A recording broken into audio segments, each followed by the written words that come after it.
அனைவருக்கும் வணக்கம். இன்றைய வீடியோவில் லோ குவாலிட்டி டிட்டர்ஜென்ட் பவுடரை எப்படி ஹை குவாலிட்டியாக மாற்றலாம் அப்படிங்கிறத பார்க்கலாம்.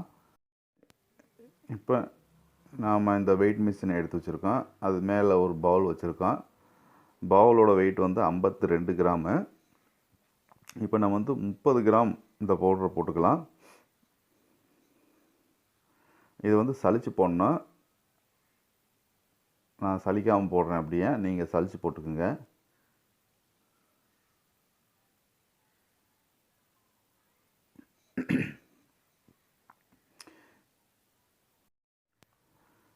நாம் வந்து 30 கிராம் வந்து இந்த பவுடரை எடுத்திருக்கோம்.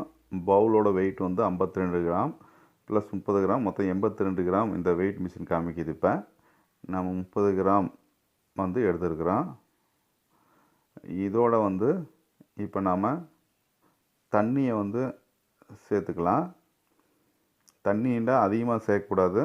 எவ்வளோ தண்ணி தேவைப்படுது அப்படிங்கிறத நம்ம பார்க்கலாம் வாங்க.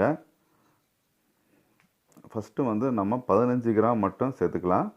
82 + 15 97 கிராம். இப்போ வந்து அதை நல்லா கலந்து விட்டுக்கலாம்.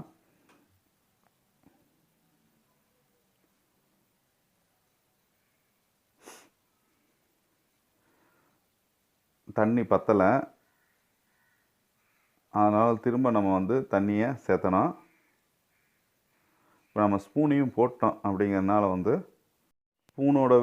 ஸ்பூனோடவே நம்ம எடையை போட்டுக்கலாம். மீண்டும் தண்ணி கொஞ்சம் ஊற்றிக்கலாம். இப்போ 103 கிராம் இருக்குது. 6 கிராம் வந்து ஸ்பூனுக்கு போயிடுச்சு. போக நம்ம மீதி இப்போ திரும்ப 5 கிராம் தண்ணி எடுத்திருக்கோம். அதாவது 20 கிராம் தண்ணி ஊற்றிருக்கோம். முதல்ல ஒரு 15 கிராம், இப்போ மீண்டும் ஒரு 5 கிராம், 20 கிராம் தண்ணி ஊற்றிருக்கோம். 20 கிராம் தண்ணி ஊற்றிருக்கோம். இருந்தாலும் இதுவும் உங்களுக்கு பத்தாது தான். மீண்டும் திரும்ப தண்ணி சேர்த்துறோம்.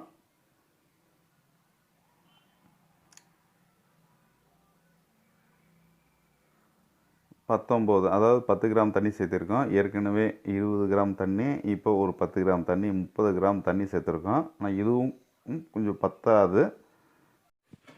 இந்த பவுடரு எவ்வளோ நேரம் தண்ணியில் ஊறணும்,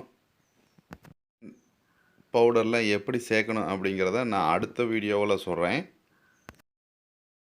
நல்லா மிக்ஸ் பண்ணி விட்டுக்கலாம்.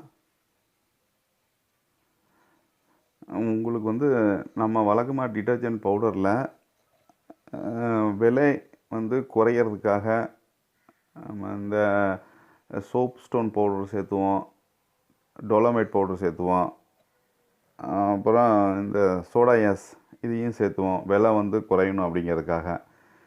இந்த சோப் ஸ்டோன் பவுடர்லேயும் டொலமைட் பவுடர்லேயும் சலவைத்திறன் வந்து சுத்தமாக கிடையாது.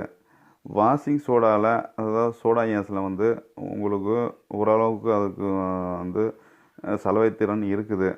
நீங்கள் காஸ்டிக் சோடாவை ஒப்பிடும்போது இந்த சோடா ஆஷ்க்கு வந்து 40% வந்து சலவைத்திறன் இருக்குது. ஆனால் என்ன ஒரு ப்ராப்ளம் அப்படின்னா, இது வந்து நான் ஏற்கனவே நிறைய வீடியோவில் சொல்லியிருக்கேன் சோடா ஆஷ் பற்றி. இதுக்காக நான் தனியாக வீடியோவும் போட்டிருக்கேன்.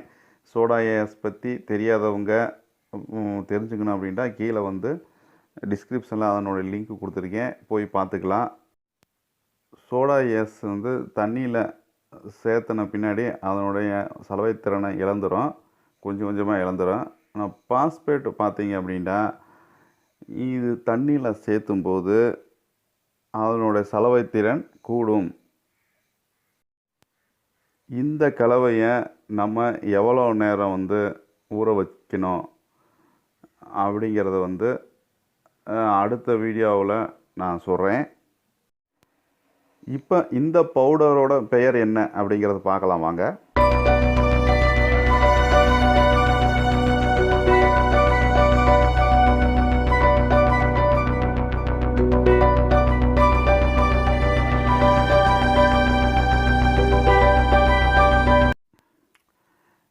நான் சிறிய அளவில் இந்த கிளீனிங் பொருட்கள்லாம் தயார் பண்ணி சேல் பண்ணிகிட்ருக்கிறேன். இது வந்து சோடியம் ட்ரை பாலிபாஸ்பேட், ஷார்ட்டாக வந்து STPPன்னு சொல்லுவாங்க. இதை வந்து நம்ம சலிச்சுட்டு தான் போடணும். நான் சலிக்காமல் போட்டிருப்பேன். 30 கிராம் பவுடர் நான் எடுத்திருந்தேன். அதில் 35 கிராம் தண்ணியை ஊற்றி மிக்ஸ் பண்ணி நான் கலந்து விட்டுருப்பேன். நீங்கள் வந்து அதே குவான்டிட்டியில் தண்ணியை வந்து நீங்கள் சேர்த்துக்குங்க. நீங்கள் எப்படின்னா 1 கிலோ நீங்கள் பவுட்ரு வந்து இந்த எஸ்டிபிபியை வந்து நீங்கள் சேர்த்தும்போது ஒரு 100 கிராம் அதிகமாக போகலாம். உங்களுக்கு கான்ஃபிடென்ட் எப்படி வரல, உங்களுக்கு இன்னும் கொஞ்சம் தண்ணி சேர்த்தணும் போல் இருந்துச்சுன்னா அப்படின்ட்டா 1 கிலோவுக்கு 1 கிலோ தண்ணி சேர்த்தணும். அதே மாதிரி வந்து இன்னும் கொஞ்சம் உங்களுக்கு கான்ஃபிடென்ட்டாக இல்லை அப்படின்னா இன்னும் ஒரு 50லேருந்து 100 கிராம் வரைக்கும் சேர்த்துக்கலாம். அல்லது உங்களுக்கு அதிகமாக இருக்குது மாதிரி தெரிஞ்சு அப்படின்ட்டா ஒரு 50லேருந்து 100 கிராம் குறைச்சிக்கலாம். அதுக்கு மேலே தண்ணி கண்டிப்பாக சேர்த்திடாதீங்க, வீணாகிவிடும், உங்கள் ப்ராடக்ட் வீணாகிடும். இந்த வீடியோ உங்களுக்கு பிடிச்சிருக்குன்னு நினைக்கிறேன். பிடிச்சிருந்தால் லைக் பண்ணுங்கள், ஷேர் பண்ணுங்கள், சப்ஸ்கிரைப் பண்ணுங்கள். நன்றி, வணக்கம்.